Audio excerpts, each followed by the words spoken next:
일단 그 모델 I 주니퍼가 제 생각에는 물론 유튜브 본 거 포함해서 좀 많이 팔리는 이유는 사실은 1차적으로는 뭐 같아요. 뭐 가격이죠. 물론 이거 롱레인지도 6,300인가? 제가 사실 그 RWD만 샀기 때문에 5,299만원짜리 RWD만 사서 한 1,000만원 정도 차이 난다. 롱레인지는 알고 있지만 정확히 1,000몇백만원 차이 나는지 모르고 있고요. 1,000만원 살짝 넘게 차이 나는 것 같아요. 어쨌거나 그래서 지금 RWD가 5,299만원인데 그게 이제 뭐 싸냐 비싸냐로 한다면서 한국 차랑 비교하면은 한국 차가 더 쌀 수도 있죠. 근데 일단은 한국 차가 아니라 전기차 중에서 그러니까 외제차 중에서 산다 하면은 사실은 SUV 계열의 뭐 벤츠나 BMW가 더 이름값이 높을 수는 있는데 어쩌거나 벤츠, BMW 등 볼보도 있죠. 볼보는 뭐 전기 SUV 큰 건 없지만 제가 살려고 이것저것 알아보다 보면은 보통이 한 엔트리급 레벨이 7천만원 전후에서 뭔가 나오잖아요. 근데 모델 Y 같은 경우는 RWD 기준으로 5,299만원이다 보니까 기본적으로 성능이 자동차라는 본연의 성능에 있어서 크게 떨어지지 않는, 사실은 꽤 성능은 좋은 그런 녀석이면서 가격은 일단 훨씬 싸니까 일단 기본적으로 좀 선택 고려할 때 뭐 1순위든 2순위든 상위권 순위로 올라가게 되는 것 같아요. 저 같은 경우도 뭐 고르다 보면 사실은 저도 이제 꼭 전기차는 아니어서 저희 집 같은 경우는 와이프나 저나 약간 이제 눈이 좀 시력이 안 좋아서 안 좋은 것도 있고 밤에 사실 어두울 때 또 와이프가 특히 시야가 약해져 가지고 그런 게 제일 이슈여서 사실은 좀 뭐 그런 거 있죠. 그 안전, 그러니까 사실 뭐 충돌 테스트 이런 거 좀 좋은 등수 나오는 데서 물론 사고 나면 안 되지만 그런 거랑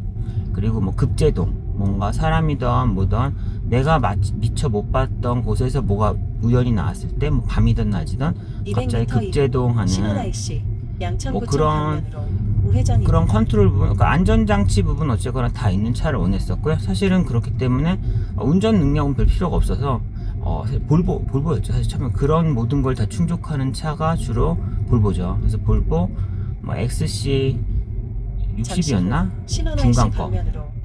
중간 거를 알아봤는데 뭐 그게 이제 7천 정도 했죠.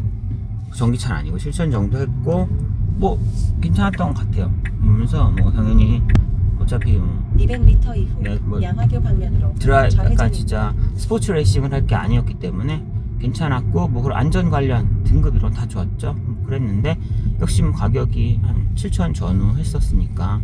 그런데 이제 모델 Y 주니퍼 같은 경우는 롱레인지 기준으로도 6천 초중반 초반 정도 나오고 RWD 기준으로도 5,300 약간 안 되니까 가격이 사실은 그 가격? 가성비인데 약간 물론 완전히 좋은 건 아니죠. 어느 정도 그 가격 대비 성능, 진짜 가성비라는 말 그대로 그 가격 대비에 얻을 수 있는 성능은 이 정도면 꽤 좋은 것 같아서 유사한 걸 사려고 하면 훨씬 비쌌을 테니까 그래서 고르게 된 것 같아요. 그래서 그런 거고 뭐 실질적으로 그냥 그 모델 Y 자체만으로 봤어도 이 자체 기존의 모델 Y 이 전 모델 이거 페이스리프트라고 또 말하는데요. 페이스리프트 전 모델도 가격이 5,299만원이었고요. 이번에 페이스리프트 되면서 사실은 되게 많은 게 바뀌었어요. 많은 게 바뀐 게 뭐냐면 기본적으로는 뭐 그냥 옵션 같은 것도 그러니까 한국인들이 제일 원하는 통풍 시트, 원래 통풍 시트가 없었는데 앞에 의자 2개에는 통풍 시트가 들어갔고요. 그리고 모양이 바뀐 건 사실 디자인에 대한 호불호는 케바케긴 한데 저는 좋지만 제가 일단 전면도 모양이 기존에 약간 뭐 금붕어 모양 같은 거에서 전면이 기존에 사이버 트럭이랑 사이버 택시 걔네들과 좀 디자인 맥락을 같이 하기 위한 뭐 일자형 데일라이트로 바뀌고 뒤쪽에 대한 사람들의 평은 좋더라고요. 뒤쪽에 브레이크 등, 그러니까 뒤쪽에 등을 그 간접등 형태로 해서 저희 그 보통 우물형 천장 뭐 이런 거 하면은 실내에 직접적으로 등으로 하면 눈부시니까 간접 등으로 해서 뭐 낮을 밝혀주는 그런 등들도 잠시 후 있잖아요. 서부간선도로 그처럼 얘도 좌회전입니다. 간접 등으로 후방을 비춰줘서 뭐 그게 또 은은하게 간지가 난다 라는 사람들도 있고, 제 생각에도 특이하기도 하고, 일단 차가 그 브레이크 빨간색 등을 잠시 아래 방향으로 뿌려줘서 서부간선도로 방면으로 약간 그 우회전입니다. 옛날 그 허세 같은 차량 같으면 불빛이 반짝반짝 하면서 내 차의 아래를 마구마구 비춰주는 그런 느낌처럼 내 차의 아래쪽을 쫙 계속 빨간 불빛이 비춰주니까 후방 불빛이 예쁘긴 한 것 같아요. 그리고 테슬라라는 영어 글자를 뭐 간접등이 또 은은하게 비춰줘서 예뻤던 것 같고, 뭐 그런 거는 사실 가격은 모르겠어요. 그렇게 하는데 추가적으로가 사실 테슬라의 제일 큰 진입 장벽이 그 회생 제동이었다고 저는 들었어요. 이게 지금 회생 제동 느낌이 그 오른발로 엑셀을 밟았다가 엑셀을 떼는 순간 이제 충전, 그러니까 이 관성을 이용해서 앞으로 좀 더 가면서 뭔가 그 모터를 돌려서 관성으로 돌리면서 오히려 그 배터리를 충전하는 그런 방식이었는데, 그게 생각보다 엑셀을 떼는 순간 그 힘이 꽤 커서 급감속이 많이 됐었나봐요. 그러니까 항상 일관성 있게 급감속이 쭉 된 거죠. 그 엑셀을 떼는 순간 생각보다 빨리 착 확 멈추고, 그러면서 배터리가 충전이 되고 다시 밟으면 가고 하는데, 이 부분이 그 운전자 입장에서는 내가 지금 엑셀을 순간순간 떼는 걸 알잖아요. 예측이 가능하죠. 이 뒤에 곧장 어느 정도의 감속이 오겠구나라는 걸 아는데, 사실은 이게 그 동승자들의 경우는 예측 못한 급감속이나 이런 거 계속 그 빈번하게 섰다 갔다 할 때마다 그 감속이 통상적으로 알고 있는 자동차의 느낌보다 훨씬 센 감속이 매우 높은 빈도로 오다 보니까 그 동승자들은 멀미를 많이 했다고 해요. 그래서 그 원페달로 이 브레이크는 아니죠. 원페달에 의한 감속이 너무 세다 그랬었고, 또 그게 이제 제가 원페달을 좀 강제화 했었다고 하는데, 이번에 바뀐 게 이건 사실 모카 채널에 들었던 얘기요. 이거는 그 브레이크 바이 와이어라고 해요. 그러니까 무슨 단어가 있을 때 어떠한 컨트롤 바이 와이어라고 하면은 전기줄을 연결했다는 개념보다는 전기적으로 연결했다라고 보는 게 같아요. 예를 들어 그런 말인지 모르겠지만 핸들도 사이버 트럭 그렇게 했다고 하는데, 예를 들어 핸들 바이 와이어란 말을 쓸 수 있죠. 어쨌거나 드라이빙 바이 와이어라고 해야 되나? 핸들 바이 와이어란 말이 있다 치면은 핸들을 돌렸을 때 그게 기계적으로 딱 바퀴까지 가서 돌아가는 게 아니라, 핸들을 돌렸을 때 그 돌리는 걸 뭐 핸들 바로 앞부분에 있는 센서가 얘가 지금 1도 돌렸네, 2도 돌렸네, 3도 돌렸네, 그 각을 인지하고 저기 그런 앞바퀴 쪽에 있던 또 다른 뭐 모터든 누군가가 야 1도 핸들 돌린 것 같으니까 그 앞바퀴 뭐 좌측으로 1도 돌아 라고 해서 전기적인 신호로 연결해서 가는 거죠. 그런 경우가 와이어, 바이 와이어란 말을 써요. 그래서 뭐 전투기도 플라이 바이 와이어 이런 거 하면 뭐 그런 개념으로 전투기 조종 컨트롤 할 때도 그런 뭐 플라이 바이 와이어란 말을 써요. 중간에 전기적인 부분으로 이런 그러니까 완전 기계적으로 처음부터 끝까지 연결되어 있지 않은 전기적 연결을 바이 와이어라고 하고요. 굳이 얘기하는 거는 브레이크 바이 와이어를 함으로써 그런 게 된대요. 그러니까 원래는 브레이크를 밟으면 기계적 브레이크랑 연결돼서 회생제동 빵, 브레이크 밟으면 그냥 강제적 물리 브레이크로 멈춘다. 그리고 엑셀로만 원페달로 했을 때만 엑셀을 뗐을 때 충전이 되면서 멈춘다. 여서 브레이크를 쓰다 보면 충전이 빵이 되나 봐요. 회생에 의한 충전이 빵이니까 되게 연비 효율? 전비라고 그러죠. 전비 효율이 안 나와서 그 효율을 위해서라도 원페달 드라이빙을 좀 강제화 했었는데, 이번에 브레이크 바이 와이어 시스템으로 가면서 시스템적인 브레이크다 보니까 제가 브레이크를 밟아요. 예를 들어 한 100, 브레이크가 1부터 10까지 있다 하면 한 브레이크를 한 3 정도를 살짝 밟았을 때는 이 시스템이 브레이크를 밟았어? 근데 살짝 밟았네? 요 정도면은 물리 브레이크가 아니라 회생제동만으로도 요 정도 멈춤을 할 수 있을 것 같은데 라고 소프트웨어적으로 인식을 하고서 3만 밟으면은 예를 들어 뭐 회생제동으로 한 5까지 브레이킹이 가능하다면은 1이나 2나 3이나 4나 5 정도까지 제가 브레이크를 밟은 거는 시스템적으로 이거 회생제동에서 끝내 라고서 회생제동을 통해서 천천히 멈추게 하고, 6이나 7을 밟았을 때는 회생제동 5에 물리브레이크 2 해서 멈추게 하자 라는 식으로 해서 시스템적으로 기본적으로 회생을 그래도 어느 정도 만빵 돌려가면서 그러니까 물리 브레이크의 밟는 타이밍을 통해서 전기적으로 그런 배분을 하면서 어쨌거나 회생을 가능한 시스템이 됐대요. 그래서 이번에 브레이크 바이 와이어가 됨으로써 기본적으로는 브레이크를 밟아도 어느 정도 회생 효율이 나오니까 결국은 이제 원페달을 강제할 필요가 없어서 이제 약간 그 원페달 쪽을, 그렇다고 원페달이 없어지진 않았는데 원페달에 대한 그 약한 옵션, 약하게 원페달이 걸리는 옵션이 새로 생기면서 저는 이제 항상 그걸 걸어 놓거든요. 그걸 걸어 놓으면 결국은 그동안 그 동승자들이 느꼈던 멀미, 그리고 기존의 그 휘발유나 이런 화석연료 차에서 넘어왔을 때 그 원페달에 의한 이질감, 이런 부분들이 많이 사라져서 사실은 진입 장벽이 많이 사라진 부분이 기존의 원페달을 강제하다가 이번에는 감소된 원페달 그 옵션이 생김으로써 브레이크 바이 웨어가 되면서 어느 정도 기존 그 화석연료 차와 똑같진 않지만 그래도 이제는 비벼볼 수 있는 유사한 느낌, 엑셀을 뗐을 때 급하게 멈추진 않는 그런 느낌을 이제 했다. 그래서 조금 진입 장벽이 낮아졌다.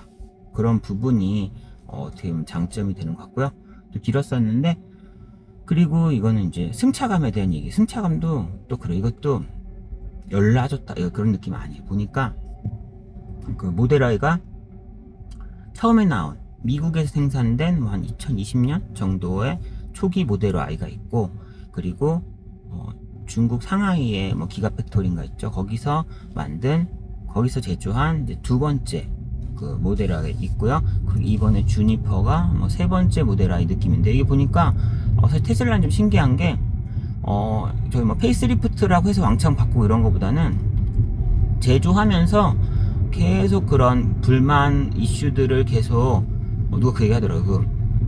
약간 계속 받아내면서 데이터베이스화해서 수정해야 될 사항들을 모아서 그냥 주기적으로, 예를 들어 한 3개월, 6개월 만에 이 정도 이 부품은 좀 수정해야겠다 하면 그냥 수정을 해서 다음 제조할 때 예를 들어 똑같은 모델 라인 주니퍼인데 한 3월분에는 없었지만 7월 제조분부터는 하나의 또 그 단점을 수정한 그런 부품으로 바꿔치기 한 녀석이 나오고, 그 다음에 한 12월에도 또 뭔가 추가적인 걸 수정하는 식으로 해서 계속 롤링 업그레이드랑 이런 단어가 맞는지 모르겠는데 계속 지속적으로, 야 우리 이번 와장창 바꿨어요, 새 거예요, 새로 너 이거 다시 이걸로 새로 사, 기존 건 구형이야, 이게 아니라 모델 내에서도 마이너한 수정은 계속 간대요. 계속 가는 시기였는데, 이제 그 마이너한 와중에 좀 그래도 큰 수정들이 있었던 거고, 최초의 미국의 모델 Y 같은 경우는 그 승차감이 진짜 쓰레기라고 그러더라고요. 앞승차감은 그 밑에 모든 요철이 나 여기 요철이 있어 하면서 되게 신경 쓰이게 콕콕 찌르는 듯이 요철이 있다고 하는 식으로 바바바박 느낌이 왔대요. 그 설명에 의하면. 그래서 불쾌한 느낌이었고, 뒷좌석은 이건 인간이 탈 차가 아닌, 오히려 앞좌석도 불쾌하지만 뒷좌석은 약간 레버리지가 더 나와서 더 불쾌한 느낌이어서 그 사례 어젠가 육지에 본 유튜브 영상에서는 옛날 모델 I 뒷좌석 탔을 때는 만취한 상태로 타서 웬만하면 자다가 일어나지 않았을 텐데 만취한 상태로 대리를 불렀다는 얘기인 것 같아요. 그래서 탔는데 너무 출렁출렁 울렁울렁 점프해서 이거 지금 나 납치되는, 혹시 내가 산길로 지금 정상적인 길로 가는 게 아니라 나 취했지만서도 뭔가 이상하다, 나 지금 엄한 데로 잡혀가는 거 아니야 하고 눈을 떴는데 강변북로였더라. 약간 오프로드 같은 느낌이어서 이거 도대체 내가 맞게 가는 거야 해서 눈을 떴더니 술 먹고 웬만하면 안 깨는데도, 그런데도 강변북로였을 정도로, 그 정도로 승차감이 최악이었는데, 그 상하이 기가팩토리 쪽으로 한번 넘어가면서 그때 뭔가 전체적인 프레임의 강도를 올린 건지 알루미늄으로 한 번에 기가 캐스팅을 한 건지, 일정 부품을 그래서 이렇게 버티는 능력이 올라간 건지 1차적으로 그때 나름 인간이 탈만한, 기존의 쓰레기 승차감에서 꽤 사람이 탈만한, 이제는 일반 그 내연연료 차량이랑 비벼볼 수 있는, 더 좋진 않겠죠. 예를 들어 완전 약간 좀 푹신푹신한 느낌인 제네시스 이런 거랑 비교하면 절대 안 되겠죠. 그거는 비교할 수 없고, 예를 들어 그냥 아반떼, 소나타, 스포티지 이런 급 애들이랑 그래도 기존에는 걔네랑 비교하기는 안 되는, 솔직히 인간적으로 걔네 승차감이 극상이어서 비교할 수 없었지만 이제는 그래도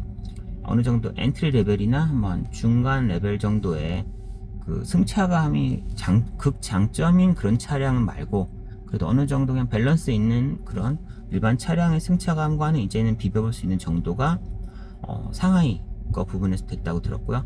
그리고 상하이 것이 이제 모델 I로 넘어오면서 뭐 자료에는 엄청 개선됐다고 해요. 무슨 뭐 일단은 그 안에 그러니까 서스펜션이랑 부싱이라고 하나? 그 전반적인 부분이 엄청 많이 개선됐어요. 하지만 이제 뭐 유튜버들 열심히 제가 봤을 때의 느낌은 미국 제조품에서 상하이로 넘어갈 때 드라마틱하게 좋아졌다면 그 상하이 제조품에서 이제 똑같이 이것도 상하이지만 모델 I로 또 추가적인 업그레이드가 되면서 그때의 개선점은 드라마틱하진 않다.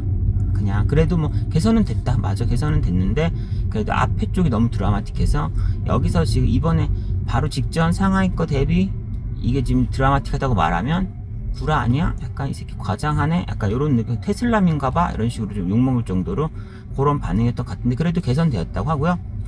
그 전반적인 개선이라는 게 사실 승차감이라는 게 어떻게 보면 종합적인 느낌이잖아, 운전하면서. 그래서 그들이 말이 말하고 또 얘기하는 게 수치로 얘기하는 게 그 뒤쪽 창문을 좀 기존에는 그 1열 창문만 이중 접합률이었는데 주니퍼로 오면서 뒷 2열 창문도 이중 접합률로 가면서 방음이 좀 좋아졌고 전반적인 속 안에 흡음재 같은 부분들이 좀 더 많이 개선이 되면서 방음 부분이 많이 개선된 게 운전 질감과 방음이랑 이런 것들이 K사당 방면 왼쪽 차선입니다. 운전 질감과 방음이 복합적으로 합쳐지면서 이거 승차감이란 것이 더 좋아졌다라는 느낌으로, 그러니까 종합적으로 느끼시는 분들 입장에서는 승차감이 테슬라 모델 Y 주니퍼로 오면서도 꽤 좋아졌다라고 하고, 단순히 노면에 대한 것만 온리로 느끼는 분들 입장에서는 기존에 개선된 것보다 크게 더 엄청나게 드라마틱 개선된 건 없다라는 판단을 하시는 것 같아요. 그래서 제 생각에는 그 정도 느낌으로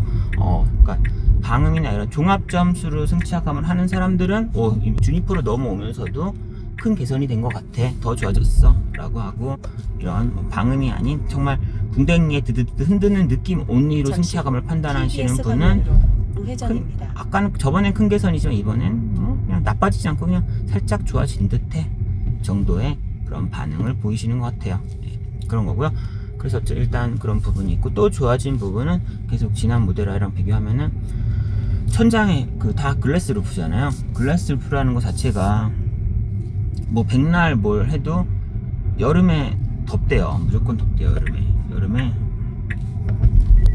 여름에 햇볕이 오면은 안에가 무조건 더워져서, 물론 글래스 루프로 인해서 천장이 좀 더 높아지는, 그리고 뒷좌석에서 볼 때 시야가 뻥 떼이니까 뒷좌석에서의 좀 개방감이 훨씬 좋아지는 느낌은 분명히 있는데, 그래도 글래스 루프 자체로 어쨌거나 햇볕이 여름에 들어와서 탈모 유발자다 이런 느낌이 얘기가 있었던 것 같아요. 머리가 너무 뜨거워서 탈모 유발자다 라는 말이 있었는데, 이번에 뭐 은도금이란 걸 했대요. 은도금을 함으로써 어디 뉴스에서 자료에서 본 거는 열 차단율이 7배가 올라갔다.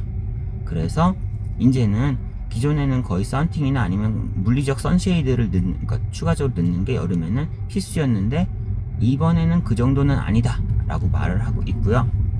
사실은 이번 모델 Y 주니퍼의 경우는 이번에 올해 출시됐고, 저도 제가 거의 광클릭해서 완전 초반에 받았는데도 뭐 이제 까먹었지만 전달 지금 한 달 됐거든요. 그 정도인 걸로 봐서는 여름에 이 차를 탄 사람은 없죠. 전 세계적으로 작년 말인가부터 나왔으니까. 그래서 실제 한여름에 가보면 선쉐이드가 필요할 수도 있을 수도 있는데, 일단 현재 시점으로는 사실은 가끔 저는 이제 제 바로 머리 위 뒤가 이 글래스 루프다 보니까 1차적으로는 안 보이잖아요. 위가 글래스 루프라는 사실을 까먹을 정도로, 그러니까 햇볕이 앞에서 눈부시고 앞유리 옆유리를 썬팅 좀 더 진하게 할 거 생각할 정도로 앞이나 옆유리에서 햇볕이 오는 경우는 있지만, 위쪽에서 뭔가가 맞아 내 위가 글래스 루프였는지 아예 몰랐을 정도로, 위에선 현재 지금 6월이죠. 현재까지로는 이 위에 글래스 루프에서 일단 운전석에서는 위에 글래스 루프인지를 인지 못할 정도로 별다른 이슈는 없었던 것 같고요.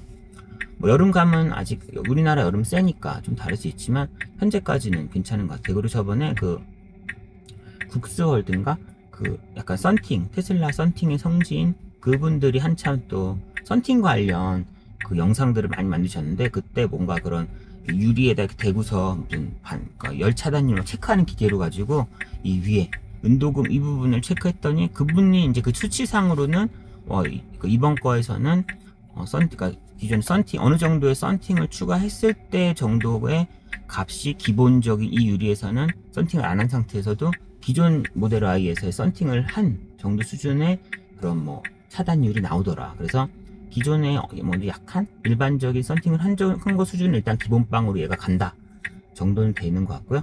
그래도 그것도 약하다 하시는 분들은 이제 더 썬팅해야 될 수도 있는데, 일단 여름이 돼봐야 될 것 같아요. 네, 그런데 어쨌거나 이것도 막아줬다. 그러니까 기본적인 게 지금 제가 말한 것들이 벌써 브레이크 바이 와이어, 천장의 열 차단, 그리고 그 회생제동 쏠리는 것도 막아주고, 모양 같은 거 바뀌고, 이 앞에 통풍 시트 들어왔고, 그리고 뒤에 후방 시트도 이제 모터 전자동으로 접히죠. 지금도 차박 같은 거 할 때 영상 보면은 뭐 모델 X 같은 경우도 다 2열 열어서 강제 수동으로 의자 앞으로 접고 다시 문 닫고 뒤로 가서 뭐를 깔고 이러는데, 이제 주니퍼 같은 경우는 뒤트렁크 연 다음에 거기에 스위치 2개 누르면 알아서 2열이 접히고, 그러면 이제 뭐 침대 같은 거 거기서 뒤에서 그대로 깔면 이제 굳이 2열로 가서 다시 문 열고 조정하고 다시 닫고 왔다 갔다 하는 거가 없어졌죠. 그래서 전동 시트가 전동으로 접히는 게 폴딩이 생겼다. 그리고 2열이 각도가 크진 않지만 앉아있을 경우에도 리클라이닝도 전동으로 된다. 이 전동 부분도 사실 기존에 없었으니까 생겼고, 또 여기 2열에 화면도 생겼죠. 그래서 이 정도 부분들이 제가 알기로는 바뀐 부분인데, 통풍 시트, 뭐 천장, 시스템적으로 브레이크 부분도 바뀌고, 회생제동 쏠리는 거 바뀌고, 이거 승차감 좋아지고, 방음 좋아지고, 모니터 생기고, 자동으로 뒤에 접히고, 뭐 통풍 이런 것들 했는데도 5299다. 길었네요. 근데 이전 가격, 이전의 모델 Y가 5299에도 잘 팔렸는데, 이번 모델 Y는 엄청나게 많은 업그레이드. 제가 유일한 다운그레이드는 그 2열 중간 시트의 열선이 삭제됐다 그러더라고요.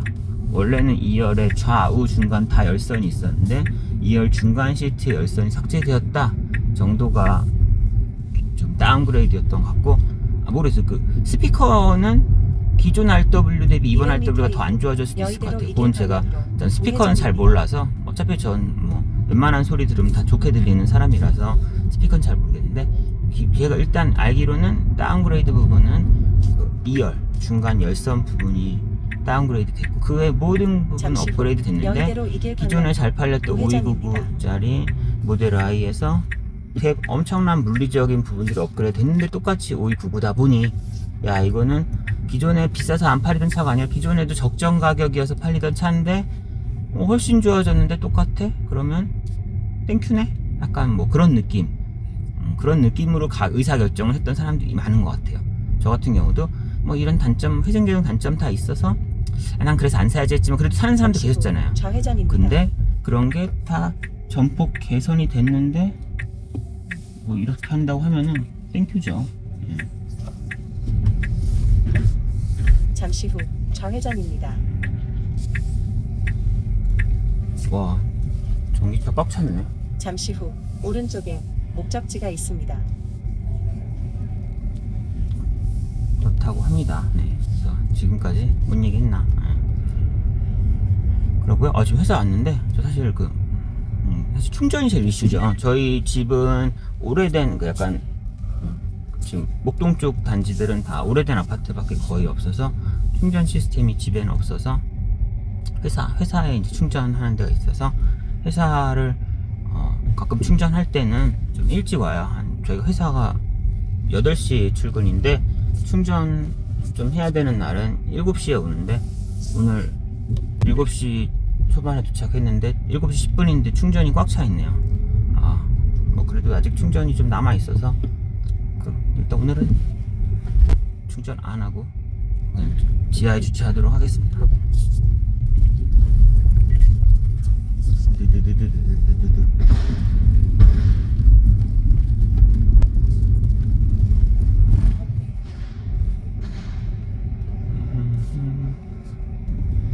전기차가 많이 늘었나봐요. 저희 회사에도 원래 전기차 별로 없었는데 세상에 1시간 전에 오면은 충전하는 거 텅텅 비었었는데 지금 꽉 차버리다니. 이런. 좀 위험하진 않지만 그래도 이러면 나 언제 경쟁이 심하겠는데요. 그러니까 저 같은 경우는 이게 지금 100% 충전하면은 뭐 한 400km 초반? 한 430 정도 되는 것 같아요. 근데 저는 한 달에 한 500km 정도밖에 안 타니까 대충 느낌상 한 달에 2번 충전하면 풀충하면은 그냥 충분히 한 달을 보낼 수 있는 그런 거긴 하고요. 그쵸. 그래서 뭐 이렇게 쫄리고 이러진 않아요, 충전하는 게. 근데 이제 많이 타시는 분들은 사실은 좀 더 충전에 대한 약간 접근성이 높아야지 이 전기차를 탈 수 있는 것 같아요. 저 같은 경우는 뭐 그냥 한 50% 밑으로 내려가면은 이제 되면은 충전하자 뭐 이 정도 느낌. 안 되면 뭐 또 며칠 뒤에 하고 이런 식으로 하고 있긴 하고요.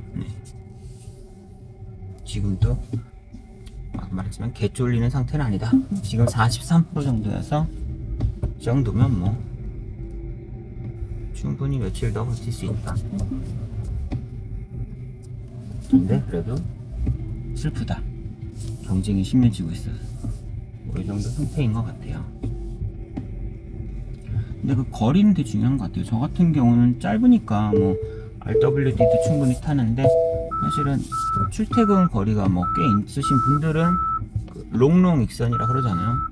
배터리 긴 게 더 좋을 수도 있는 것 같아요. 근데 이번에 사실은 좀 배터리가 애매하긴 한 게 제걸 RWD 그래도 좋아 이런 얘기 하려고 그런 거 아니고 보면은 RWD가 그러니까 가능한 그러니까 뭐 풀충했을 때 그런 거리가 400km라고 인증을 받은 걸로 알고 있어요. 근데 우리나라가 좀 보수적이어서 인증보다 좀 더 간다고 하는데 일단 400이라고 치면은 그 롱레인지가 470인가 이래요. 근데 그 이거는 지금 LFP 배터리고요. 그런 거죠. LFP 약간 효율은 떨어지고 좀 무겁지만 조금은 더 안전하다더라라는 카더라의 그런 LFP. 그리고 NCM 배터리가 더 훨씬 효율은 좋고 하는데 걔는 약간 그런 풀충전, 풀방전 하다 보면은 수명이 빨리 줄어들어서 뭐 그런 부분이 이슈다라는 NCM 배터리가 있는데 NCM, 롱레인지는 NCM인데요. 걔 같은 경우는 충전을 100%보다는 80이나 90%를 충전하는 것을 권장한다라고 하더라고. 저는 쓰지 않았지만 뭔가 그게 디폴트로 떠있나봐요. 그 충전할 때 차에서. 그래서 그래 만약 90% 한다고 하면은 뭐 한 500km에 90면 5, 45 그러면 470km면 한 430 정도? 80%로 해버리면 거의 400km 나오잖아요. 그러면은 400 후반 거의 500 근처에 그 배터리 능력을 갖고 있는 애를 풀 충전하지 말라고 해서 한 430 전후로 쓴다 하면 얘는 LFP는 100% 충전해도 된다고 하거든요. 100% 충전하면 400km인데 그러면 사실 둘 간에 거리 차이가 좀 덜 나지 않나. 그래서 그 NCM은 그럼 혹시 여차하면 맨날 한 8, 90% 하다가 그래도 장거리 여행이나 여차할 때 그래도 한 번씩 100은 해도 되니까 뭐 그때 100 하면 거의 500km 근처 가니까 그때를 위한 약간 그런 여력을 남겨놓는 느낌을 써야 되는 건지 모르겠는데 뭐 어쨌거나 생각보다 그런 거리 차이가 크진 않아서 그런 느낌에서는 약간 정신승리를 좀 할 수 있는 느낌인 것 같고요. 그래서 보통은 롱레인지로 가는 경우는 롱레인지는 4륜구동이죠. 대신 4륜구동인데 뭐 항상 4륜이라는 게 아니라 필요할 때 4륜 뭐 이런 느낌인 것 같아요. 4륜이고 제로백은 훨씬 빠르니까 롱레인지로 가면은 제로백이 4.8초였나? 이게 얘가 지금 5초대 후반 5.8초인가 그러고 롱레인지가 4.9인가 4.8이고 런치 패키지 하면은 뭔가 그 부스터 옵션이 있어서 걔가 4.3초인가 이러는데 제 개인적으로는 이거 레이싱 할 게 아니니까 아무래도 정신승리일 수도 있는데 5초대 5.9 이 정도면 제 그 기존에 샀던 미니보다는 훨씬 빨라서 깜짝 놀랄 정도로 빡 바르면 앞에 올려놨던 게 뒤로 날아갈 정도여가지고 저희 아들은 깜짝 놀라요. 이 정도 가속도만으로도. 그래서 만족할 수 있는 것 같고, 어쩌거나 롱레인지랑 그런 차이가 있는데 선택이죠. 그러니까 오디오 때문에 고르시는 분들 많다고 하고요. 롱레인지면 기본 20인치 휠일 거예요 아마. 그리고 얘는 19인치 휠이어서 뭐 20인치 휠이 더 간지가 나고, 대신 19인치 휠은 조금 더 휠이 인치가 낮았으면 좀 더 승차감이 좋다고 하더라고요. 그냥 약간 간지보다는 효율이 이제 제 생각에는 RWD 모델인 거고, 조금 더 오디오도 좋고 바퀴도 더 커서 간지가 나고 뭐 더 빠르고 4륜구동까지 갖추고 있는 녀석이 롱레인지가. 그냥 제가 안 타본 걸 디스할 수는 없으니까 그냥 그것도 뭐 다른 장점이 있는 거죠. 결국은 자기가 뭐를 원하느냐에 따라서 고르면 될 것 같고요.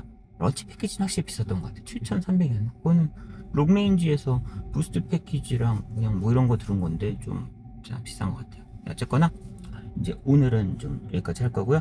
일단 오늘은 이제 기존 거랑 다르게 마이크 시스템을 바꿨으니까 웅얼웅얼거리고 너 뭐하냐, 돈 없냐, 마이크라도 좀 사라 라는 그런 디스가 그 합리적인 디스예요. 그래서 그분 디스하진 않겠어요. 그건 맞는 말인 것 같아서 그게 좀 많이 개선이 되었길 저도 기대합니다. 다음에 뵙겠고요. 또 봬요. 안녕.